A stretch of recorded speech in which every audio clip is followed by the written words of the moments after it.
Uh, Brothers and sisters, those that are listening, I would believe that the majority of the audience that is listening, their hearts are towards God and wanting to do the moral and right thing.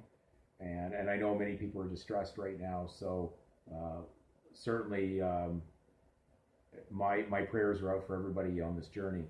And the escape that we're talking about has been talked about pretty closely enough that you should be getting it. But I know there's some still having a little bit of a confusion factor. It could be because they're at the beginning of the videos. And during that stage, I just knew there was something different between the God given name, what your parents gave you, that authorized by God to do, and then the surname that the state assigns for purposes of public legal commerce. So it was an intense journey to go through all those videos. I didn't realize how many there were, at least 300. So if you're down in the bottom parts of the videos, it's not going to hurt to step up to the more current videos. And I hope that if you're in the bottom videos, you are watching the current, because I don't know exactly how to meter that for you. And I'm not going to take down all those videos, because I still think that they held a lot of research and knowledge for people to basically receive for free. So the subject matter we're just going to talk about, and I don't want anybody offended on it. I kind of mean this more, at least a little bit of a humorous way. If we can laugh at ourselves, I think maybe we can learn, because when you see how easy it is that God's made this path for you to choose something you didn't have to earn, it's a gift, and to realize you'll be free when you do this, truly born again, because you'll have the power of the Holy Spirit that's reached you. When you do that, it will have reached your heart to know to do the right thing. You won't be in conflict anymore. So the word dummy comes up, and we've read this before, but I just want to clarify.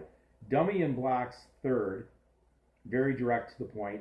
One, that's an individual. Just remember that.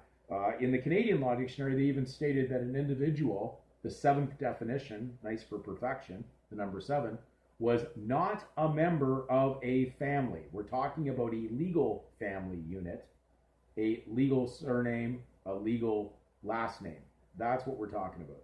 So when they're talking about one, that's what they mean as an individual. Someone who has not been subsumed yet into the public legal name assignment. So it says dummy, one who holds, remember that's the holder now, legal title, that's the surname, for another, a straw man. So if you are holding the legal surname as your own, privately claiming it as yours, then you're crossing into the public and taking it into private, and that's fraud. But they license you to do it because there's lots of penalties they can give you. 25-year mortgages, life sentence to pay for the house, renewable rate of interest that will change every 5 years. They have lots of things. Penalties for trafficking on the highway, because you've already agreed to pay royalties back to the crown for using their title. I think there's a lot of unfortunate, and I'm going to say this in humor, dummies out there. So I hope that this course of sharing knowledge with you is going to go down maybe a very simple thing, a Bible course 101 for dummies who are in the legal. Because this is what we're trying to gather truth from. If you're looking for truth, it's in here. You can see the truth if your eyes are open once you've been in there to look in here, in the Black's Law and other law books of the legal system, of man's positive law. But until you really gather this, you'll end up being a dummy again, which is one who holds legal title for another, which is a stranger or a foreigner.